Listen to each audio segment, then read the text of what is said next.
Hi, welcome to week 2 of Illustrator. This week we're going to learn how to use the shape tools. So hopefully you've been playing around with the interface, and last week I talked a little bit about the selection tool and the direct selection tool. These two tools will really help us select whole paths and individual points on paths. So the selection tools in Illustrator are right here. They're down in your toolbar. If you expand it and click on this tab, they will pop out and you can start creating shapes. The first shape I'm going to create is just a rectangle. I'm going to grab my rectangle tool. I'm going to go inside of my visible area. I'm going to hold down with my mouse and drag. So the bigger you drag, the bigger the rectangle. If you want this rectangle to be a square, all you have to do is hold down Shift and it constrains the proportions so that you get a perfect square here. So there's another way you can create a rectangle with this tool. I'm going to go ahead and delete this one. If you click on the tool and then click just once inside your visible area, you'll get a rectangle dialog box and you can type in a specific inch amount. I'll do 5 inches by 5 inches. Click OK.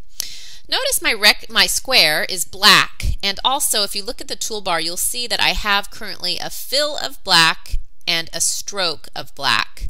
So what I'm going to go ahead and do is change my fill to white.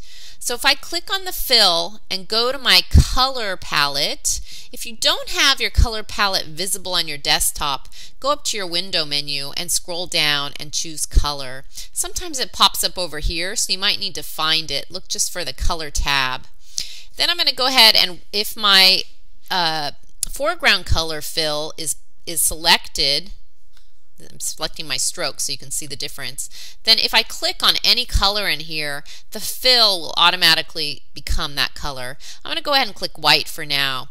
So at this point I have a fill of white and a stroke of black. I'm going to move this path now using my selection tool. I'm going to grab my black arrow, and I usually like to grab it around the middle of the path. It doesn't really matter where you drag it, but I like to drag it right in the middle so that I know exactly where that middle point is going. And I'll let go.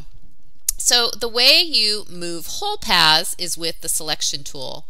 If you wanted to manipulate one point on the path, you could go ahead and grab your direct selection tool. If you grab your direct selection tool and click on any of the points on the path, notice that they become highlighted.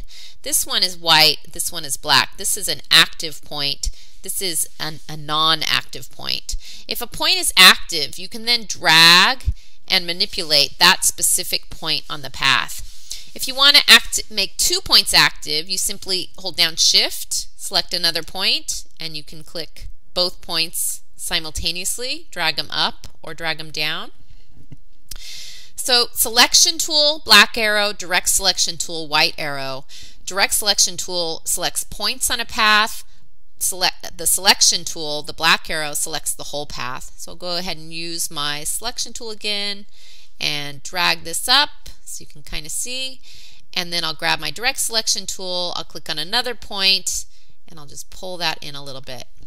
Now how would I rotate a path? There's another tool that you can use to just rotate a path at a 45-degree angle, or a 90-degree angle, or 180 degrees. So you use the rotate tool right here. It looks like a little circle. You click on it, and then if you go and first you have to activate the path. So if you have a path selected and you go to your rotate tool and you click on it, you can then grab a corner of the path and basically turn the whole path at a specific angle. And I can just kind of freeform rotate it, or I can click on the tool, click inside the visible area. Sometimes you have to click kind of twice quickly, and it will pop up in a dialog box, and I can say, okay, I want to rotate this 90 degrees. Type in 90 here, click OK, and it rotates 90 degrees. There's also a scale tool here. The scale tool works the same way. I can click on the tool quickly, double click, and scale this. Let's say I want it to be 50%. I would type in 50% here, click OK, and it would scale to 50% the original size. I can go ahead and click on it again, type 150, make it bigger, and then let's say I wanted a copy of this shape right inside of the original shape. So I just want to stagger it, have two of the exact same shapes inside of each other. I could use either my rotate tool or my scale tool for this, but because it's easier to kind of see the scale tool, I'll click on the scale tool and I'll type in 50%. This will make it 50% of the original size. But instead of OK here, I'm just going to click copy. And then you see that another version of that shape will pop right in the center, and you can quickly layer two shapes together that way. Okay, so the three tools we've gone over, the shape tools, the rotate tools, and the scale tool.